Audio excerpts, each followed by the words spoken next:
2024년의 새해 첫 예배, 그렇죠. 오늘이 첫째 주일입니다. 첫 예배죠. 올해 하나님께서 우리들에게 주시는 말씀, 그리고 매해마다 교회의 표가 되는 그런 말씀들을 이렇게 바꾸고 있는데, 하나님께 순종하라라는 그 제목으로 작년에 살았고, 올해는 하나님을 바라보라라는 제목으로 또 우리가 살기 원해서 세운 표이기도 합니다. 시작이 중요하죠. 왜 그런가 하면은 어디로 갈 것인가, 그 시작이 중요한 거예요. 내가 어디로 뛸 것인가.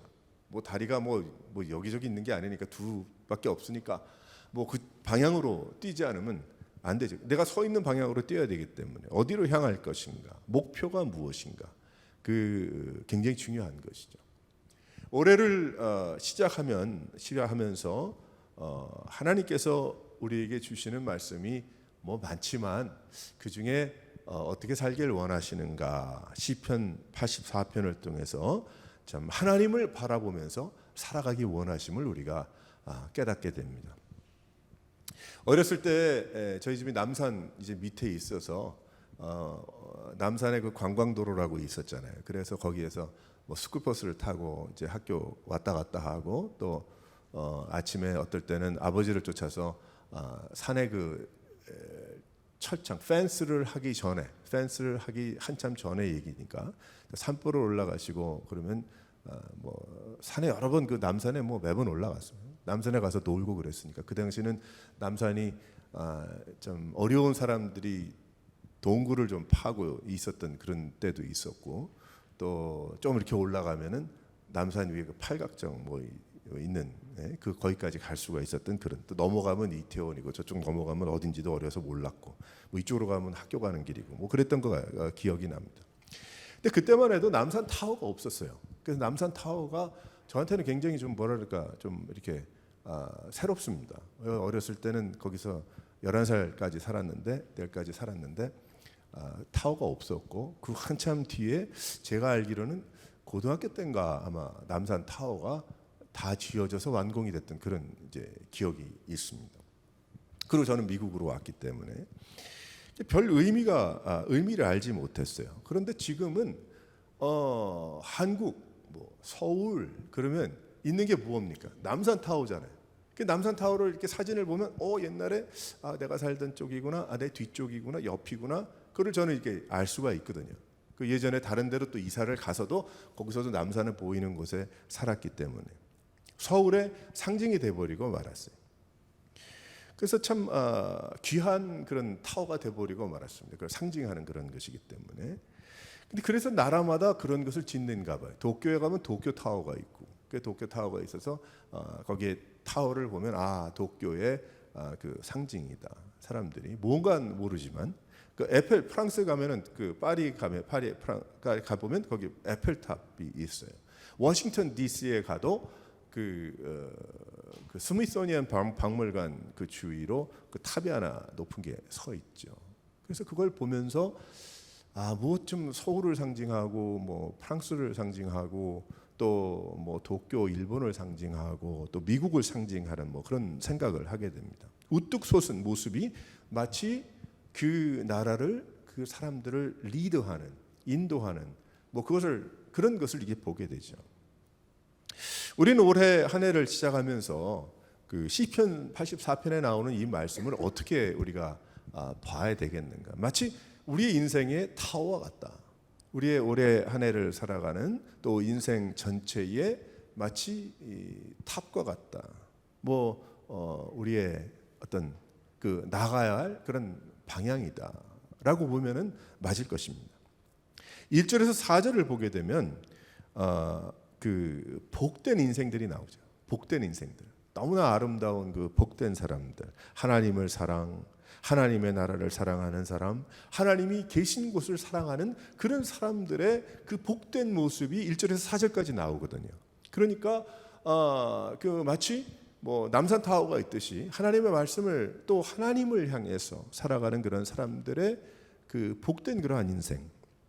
1절에서 4절까지의 성도들이 하나님의 뜻을 사모하고 하나님이 하나님은 뭐 영이시기 때문에 뭐 어디에 앉아 계시는 분이 아니잖아요. 하지만 우리가 표현을 하는 거죠. 그렇게 표현을 했던 거예요, 시인이.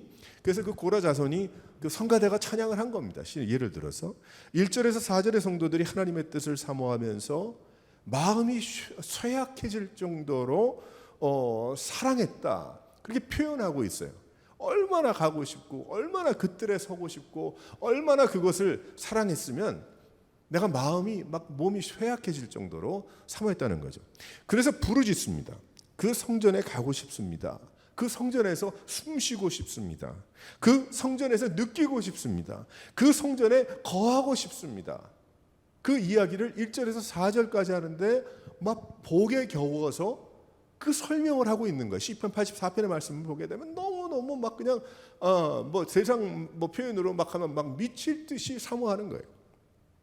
그러면서 아니 새들도 짐승도 집이 있지 않습니까?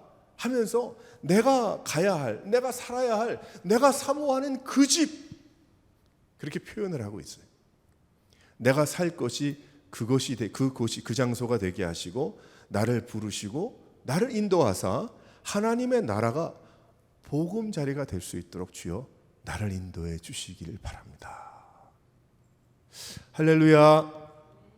여러분들 그렇게 기도하시죠? 여러분들 그렇게 찬양하시죠?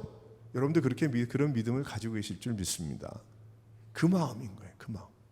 그 설교 다 끝났어요 오늘. 결국 그게 결론인 거예요. 우리가 올해 한 해 사는 동안에 그 마음 품어야 된다는 거지. 하나님을 향해서 주여, 내가 다른 어떤 게 아니고 하나님이 계신 곳, 하나님이 거하시는 바로 그 뜰을 내가 밟고 거기에 서게 하시고 거기에 거하게 하시고 그걸 느끼게 하시고 경험케 하시고, 주여 난 주를 바라봅니다. 그 마음이 2024년이 돼야 하는 것입니다. 가고 싶고 거하고 싶은 것 참 많죠. 우리가 뭐 여행도 많이 다니고 그러니까 관심 있는 장소가 많잖아요. 우리의 마음속에 관심 있는 장소가 많아요. 저도 이제 관심 있는 장소가 저도 굉장히 많아요. 뭐 어려서부터 그랬던 것 같아요. 가만 돌아보게 되면 지금도 마찬가지입니다. 그래서 지금도 제 아내와 이야기할 때 앞으로 어떤 계획을 가지고 10년, 15년이라는 걸 볼 때에 저희도 얘기하는 그 계획 안에 꼭 미국만 있는 게 아니에요. 또 미국에서도 도시만 있는 게 아니에요. 여러 가지 이야기를 많이 합니다. 그래서 이제 한 1년 전에 밴을 하나 구했거든요. 깡통 밴을 하나 구했어요. 요즘 많이들 그거 하는 것 같은데 깡통 밴을 구해서 지난 8개월 동안 이제 시간이 날 때마다 공사 중이에요.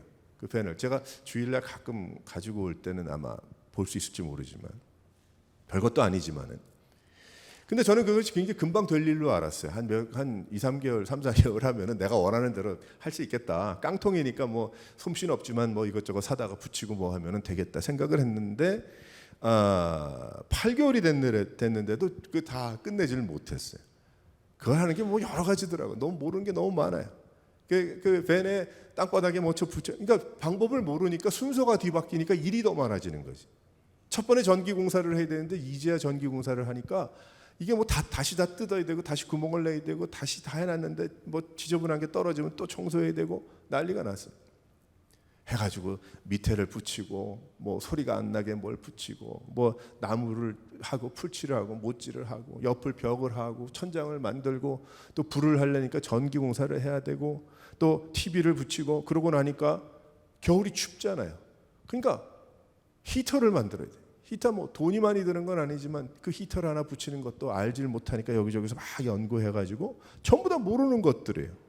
생각하고 보고 읽고. 예전에 몇 년 전에 앞집에 있는 남자가 밴을 하나 만들어서 관심이 있어서 그때 당시에 몇 년 전에 가서 물어봤어요. 얼마나 오래 걸렸냐 했더니 1년이 걸렸는데 아직도 그것을 뭘 칠하고 앉았더라고. 그래서 제가 무슨 1년씩 걸리나. 근데 저는 이제야 이해가 되는 거예요. 8개월을 뭘 이것저것 해봤는데 아직 끝이 안 났어요. 뭐 차 갖다 주면 뭐 돈 주면 되죠. 돈 줘도 한 4, 5개월 걸린다 그래. 3, 4개월 걸리고 뭐 엄청나게 돈은 많이 들고 뭐 그렇게 돈 들일 건 아니고. 무엇을 생각하면서 했을까? 저도 그런 생각을 하는 거예요. 그 장소. 그러면 자동차를 가지고 하루라도 이틀이라도 또 혹은 며칠이라도 산에 올라가서 산에 올라가면 춥겠지, 덥겠지. 바닷가 가면 바람이 많이 불겠지, 모기가 있겠지. 그러면 그거에 필요한 많은 것을 그렇게 구비하고 만들고 못질을 하면서 만드는 거예요. 아마 노아 홍수 때에 아마 분명히 노아가 그렇게 생각을 했을 거예요. 하나님께서 말려주셨겠지만 홍수가 났을 경우에 짐승들을 또 혹은 이렇게 했을 때에 어디다 어떻게 풀칠을 하고 석청을 가지고 뭐 어떻게, 아마 그 사람도 그 생각하면서 120년 지났겠죠. 그래서 그런 생각을 했어요. 그러다 보니까 자연을 사랑하게 되고 자연을 기대하게 되고 자연을 좀 관심을 더 많이 갖게 되는 거죠. 날씨와 자연과 짐승과 그곳에서 어떻게 먹고 어떻게 끓여 먹고 어떻게 자고 어떻게 해야 되는 그거를 생각하게 되더라는 거예요. 왜 제가 그렇게 설명을 하는가 하면, 과연 우리가 천국에 대한 그런 기대를 가지고 있는가? 뭐 천국에 밴 가지고 가겠습니까? 천국에 뭐 트럭 가지고 가겠어요? 자동차 가지고 가겠어요? 아니거든요. 천국은 다르잖아요. 천국은 내가 뭐 못질해 가지고 하는 데가 아니잖아요. 내가 열심을 뭐 해가지고 뭐 그걸 얻는 게 아니지 않습니까? 천국에 대한 기대, 그 천국에 대한 마음, 천국을 사모함, 그 천국을 사모함으로 예수 그리스도를 통해서 구원을 받은 그러한 백성들이 천국을 사모함으로 하나님의 나라를 선물로 우리에게 허락하시는 것이거든요. 하나님께서. 그러니까 우리는 가야 할 그것을 위해서 고치고 못질하고 또 필요한 거예요. 그 다음에 왜 필요하냐? 그것이 우리의 믿음의 삶이기 때문에, 우리의 준비하는 거기 때문에, 우리가 천국에 가면 하나님의 나라에 주님 앞에 섰을 때 찬양하며 예배하며 주님 앞에 갔을 때에 부끄럽지 않기 위해서 그 믿음 생활을 우리가 갈고 또 준비하고 또 뭐, 그래서 우리는 그러한 것을 사모하는 것, 그 기대하는 것, 내 마음이 있는 곳이 어디인지. 그래서 1절에서 4절까지의 말씀을 보게 되면 이 시인이 바로 그 마음이었던 거예요. 다른 뭐 놀러 갈 준비로 마음이 사모하고 그게 아니고, 하나님의 나라에, 그것보다 더 기쁘고 행복한 하나님의 나라에 가서 내가 영원까지 주님을 섬길 그것을 기대하고 사모하면서 준비하고 있는 그 마음이 1절에서 4절에 행복한 인생이라는 것입니다. 그러면 왜 바라보아야 되는가? 왜 도대체 무엇 때문에 하나님이 거하시는 곳이다? 뭐 그건 뭐 당연한 그 답이지만은 좀 더 생각을 해보게 되면 왜 바라보아야 할까? 우리가 살고 있는 이 세상에서 바라보아야 할까? 여기 몇 가지가 있어요. 첫 번째로 한번 다 같이 읽어보도록 하겠습니다. 시작. 그곳에 길이 있기 때문에 그래요. 길이 있기 때문이다. 5절 말씀에 나오죠. 시온에 대로가 있는 자는 복이 있다라고 설명하고 있습니다. 세상의 길은 여러 갈래 있어요. 여러 길들이 있습니다. 그러나 그 길이 시온의 대로는 아닌 거죠. 이 세상의 길이 아무리 좋고 번쩍번쩍하고 유명하다고 해도 그것이 시온의 대로는 아닌 거예요. 시온의 대로라는 것은 하나님이 계신 곳을 향해서 가는 길입니다. 힘차게 달려갈 수 있는 그 장소가 시온의 하이웨이인 거예요. 시온의 큰 길이죠. 하나님의 은혜로 구원받은 자, 예수를 그리스도라고 고백하는 자, 하나님의 자녀, 하나님 앞에 예배할 수 있는 자, 하나님께 기도하는 사람, 세상이 알지도 이 세상이 인도하지도 못할 길입니다. 하나님을 바라보면 그곳에는 생명이 있기 때문이죠. 우리는 한 해 동안 늘 하나님의 계신 곳과 하나님의 말씀을 묵상하면서 그 은혜를 사모하며 살아가야 될 줄 믿으시기를 바랍니다. 우린 그런 삶을 살아야 되는데 그곳에는 왜 그런가? 살 수 있는 길이 있기 때문에 그래요. 오직 예수로만 열리는 구원의 길이기 때문입니다. 산에 올라갔다가 요즘도 조난당하는 사람들이 꽤 되더라고요. 여기 마운트 후드 산도 가끔 사람들이 1년에 몇 명씩 이제 조난을 당하죠.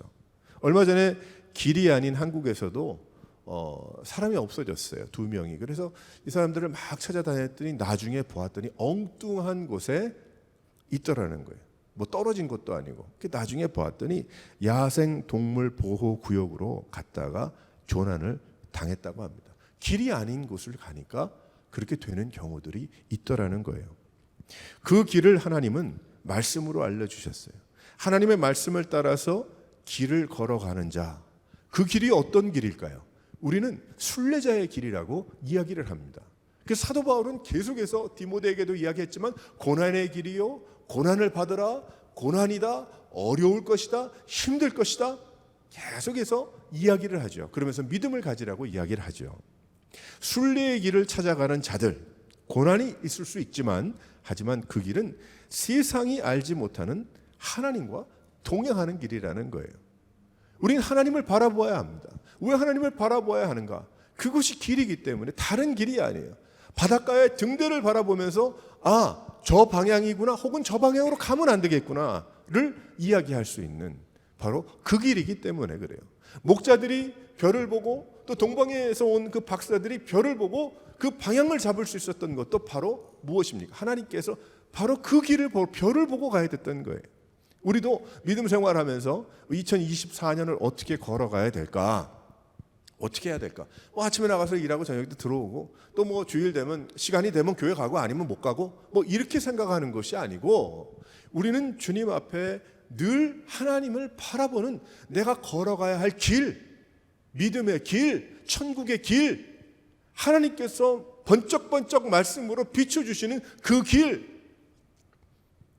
우리는 그 길을 걸어가야 하기 때문에, 그것이 생명이기 때문에, 그것이 진정한 행복이고 인생의 의미이기 때문에 우리는 그 길을 가야 하는 것입니다. 그 길은 뭐예요? 하나님을 바라봐야 하는 거예요. 우리의 눈을 하나님께 고정시켜야 된다는 거예요.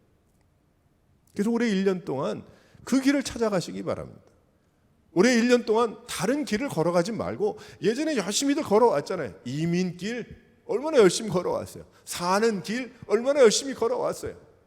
하지만 그 위에 더 중요한 하나님을 바라보는, 하나님이 말씀해 주시는 그 길을 순종하고 생활하는 그 길만이 나에게 생명되고 내가 가장 행복할 수 있는 그러한 길이라는 것을 깨닫고 그 길을 걸어갈 수 있는 여러분 되시기를 바랍니다.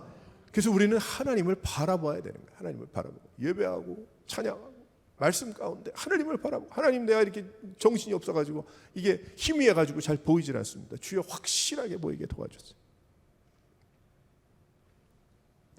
우리는 다시 한번 하나님 앞에 그 길을 따라가야 합니다. 두 번째로 어떠한 이유입니까? 다 같이 한번 읽어보겠습니다. 시작. 오늘 말씀 보니까 그곳에는 샘물이 있다고 그랬어요. 샘물, 단비가 그곳에 많은 샘물이 있을 것이며 이른 비가 복을 채워주시니이다, 그렇게 이야기하죠. 근데 그곳이 어디라고 이야기합니까? 성경에 보니까 눈물 골짜기라고 이야기하고 있어요. 등산하고 좋은 데를 걸어가고 있는데 물이 나타났어요. 그 얘기를 하고 있는 게 아니고 눈물의 골짜기를 걸어가는데 샘물이 솟아나더라는 거예요. 샘물이.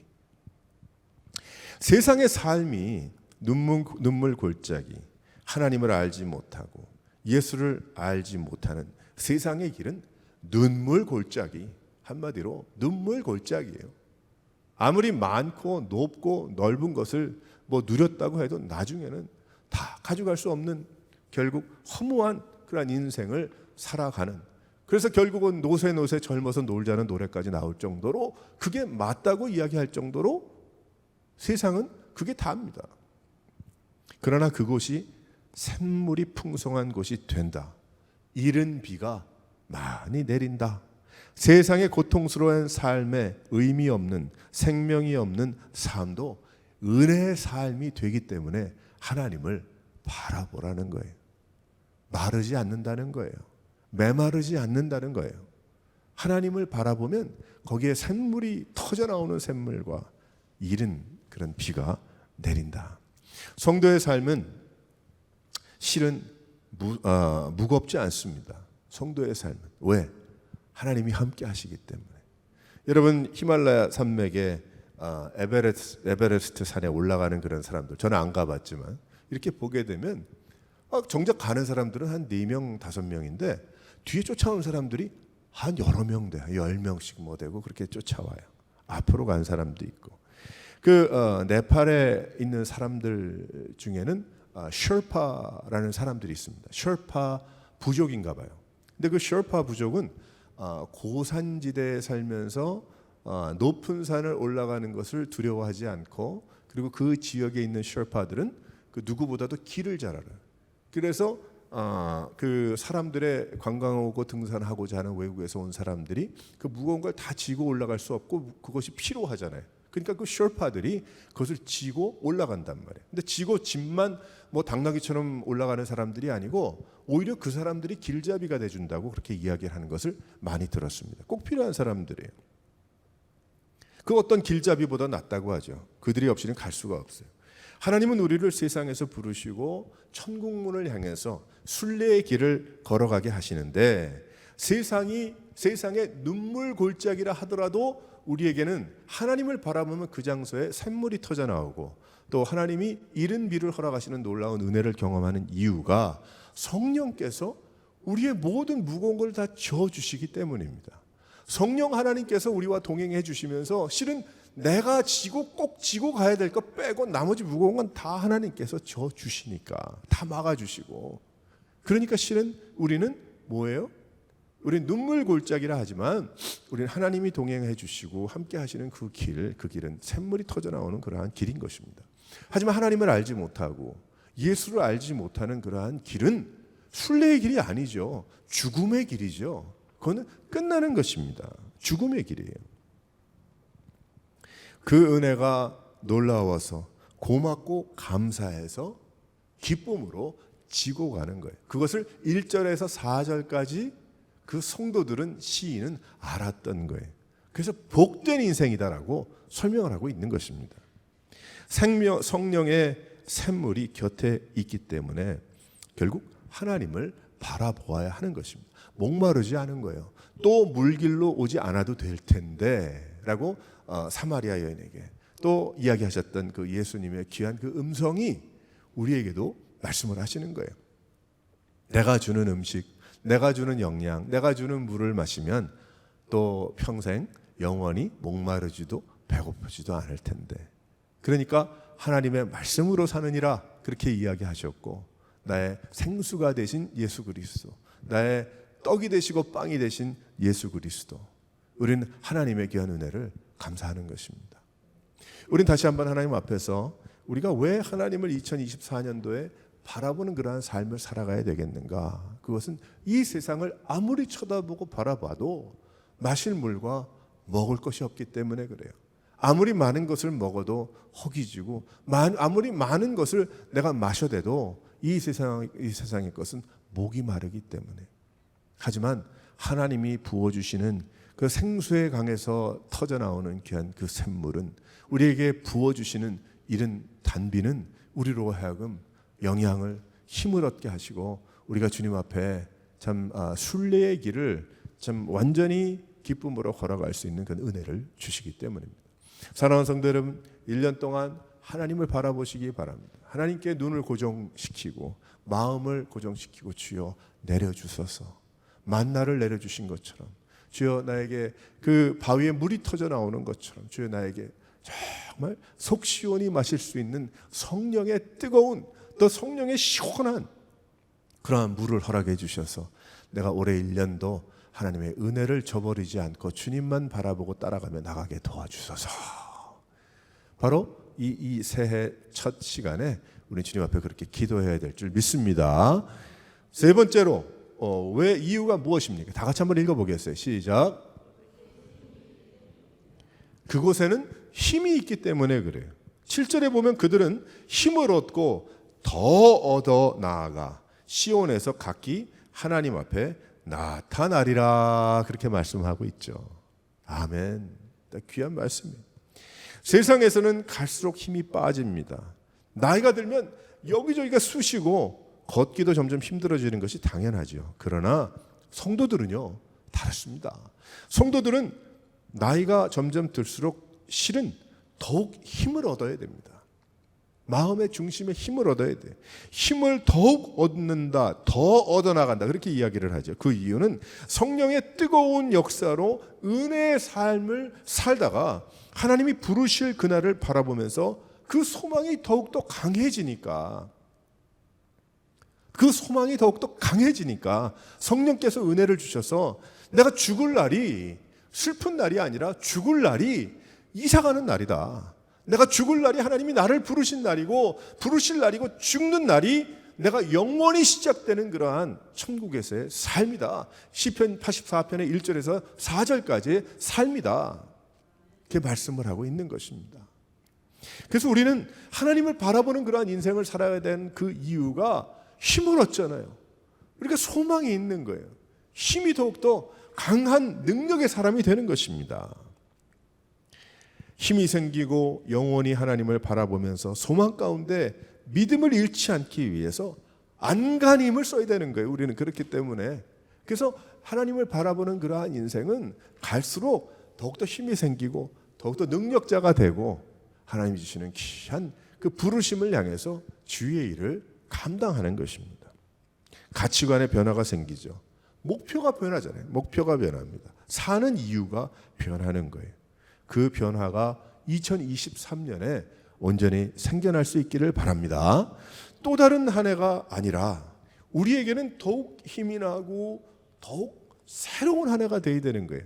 그래서 이 새로운 한 해를 맞이하기 위해서 열심히 예배해야 되는 거예요. 열심히 찬양하고 열심히 기도하고 열심히 하나님의 말씀을 묵상하고 마귀가 나의 삶에 믿음의 삶에 역사하지 못하도록 우리는 예수 이름으로 그 어둠의 세력을 물리치면서 예배하고 교회를 이루어 나가고 하나님의 말씀을 전하고 우리가 직접 두 발로 선교지에 갈 수는 없지만은 우리가 열심을 다해서 기도하는 가운데 참 우리 선교사님들과 함께 동역하고 살아가야 되는 것입니다. 그러니까 2024년 시작하는 것보다 2024년 마무리하는 시간이 더 젊어져야 되는 거예요. 실은 더 젊어져야 되는 거예요. 자, 우리는 세대에 대한 그런 이야기, 차이에 대한 이야기 많이 나누죠. 요즘 얘기 많이 합니다. 의뢰의 70살 난 사람이 20살 난 사람하고 이야기할 수 없고, 80살 난 분이 30대와 함께 할 수 없는, 그게 당연한 것으로 여기는데 그렇지 않거든요. 예수 믿는 사람들은 한 테이블에 모든 영혼의 이야기고 살아가는 생명의 이야기이기 때문에 그 생명, 그 세대 차이가 없어요. 전 그런 걸 여러 번 봤습니다. 우리 한국 문화적으로 예의를 갖추고 그런 것 말고, 그건 그냥 우리 문화적인 필요하고 또 좋은 그러한 것들이지만 그거 말고 의뢰의 우리는 그렇기 때문에 어떻다? 아닌 거예요. 아닌 거예요. 우리 하나님 앞에서 우리가 하나님께서 우리에게 주신 그 인생을 다 하나님을 위해서 태워드려야 되지 않겠어요? 우리가 60살지 80살지 90살지 100세를 살지 우리 잘 모르지만 모르기 때문에 더 하나님 앞에 열심을 다해서 잘 태워드려야 되지 않겠습니까? 근데 여러분들은 어떻게 태워드리겠어요? 믿음으로 겨우 그저 교회도 힘들게 출석하면서 그렇게 태워드리겠어요? 교회 출석하는 게 믿음이 다는 아니지만은, 하지만 만약 그것이 믿음의 모습이라고 한다면 그렇게 하시겠어요? 그건 잘하고 있는 게 아니에요. 2024년도에는 어떻게 하든지 안간힘을 쓰세요.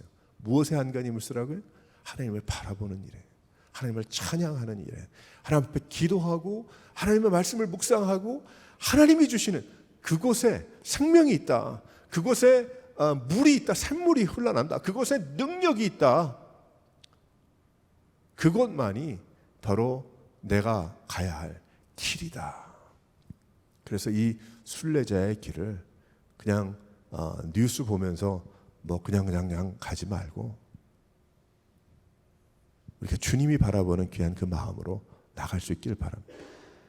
제가 얼핏 내가 어저께인가 하나 글을, 어느 유명한 운동선수의 아버지가 그 자녀 교육에 대한 이야기를 했는데 저는 잘 읽지는 않았어요. 제목만 봤는데 제목 보면서 제가 생각을 많이 했어요.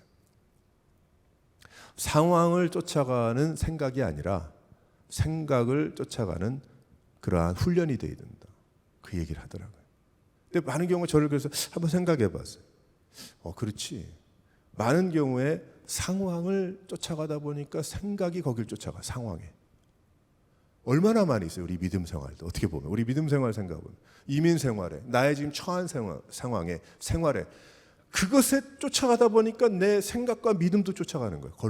그것으로. 그것을 이해하자고 보니까 믿음 생활이 안 되는 거예요. 헌신이 안 되는 거예요. 하나님이 부르신 부르심의 삶을 살 수가 없는 거예요. 상황에 쫓아가는 거예요. 근데 그 운동선수의 아버지는 그 운동에 대한 이야기지만 생각이 상황을 끌고 가야 된다. 그 이야기를 하더라고요. 근데 우리의 그 믿음 생활로 생각해 보면 우리의 생각은 내 생각이 아니죠. 그것은 하나님의 뜻과 부르심과 말씀을 쫓아가는 나의 상황이 되어야 된다. 그러면 그 상황이 안 되고 어려우면 기도해야 된다. 왜 내가 그렇게 안 되고 못 될까? 하나님 주여 이것을 막아주시고 이걸 해결해 주시고 그래서 내가 주님을 쫓아갈 수 있도록 인도해 달라. 그게 믿음이죠. 아니면 어떻게 됩니까? 교회는 편한 곳이 되는 거예요. 교회는 사람 편하게 만들려고 교회하는 건 아닙니다. 하나님께 영광 올려드리고 하나님이 주시는 말씀을 듣고 우리에게 부딪힘이 있다고 해도 순례자의 길을 제대로 살아가기 위해서 교회가 있는 것이지, 교회는 듣기 좋은 말과 마음이 편안해지기 위해서 오는 게 아닙니다. 그러니까 나 중심의 편안한 것을 쫓아가니까 뭐 커피 맛이 어떻네, 왜 저 사람이 저렇게 이러고, 왜 뭐 설교 내용이 그렇고 뭐 이런 얘기가 나오는 거예요. 하지만 우리는 하나님의 뜻과 하나님의 생각과 하나님의 부르심을 쫓아가는 그러한 삶을 살아가다 보면 나 인생에 여러 가지 일들, 생기는 일들은 눈물 골짜기라 하더라도 하나님께서 단비를 내려주시고 샘물이 솟아나게 하시고 능력을 주시고, 아, 그 길이 아니고 이 길이구나, 생명을 얻는 것이죠.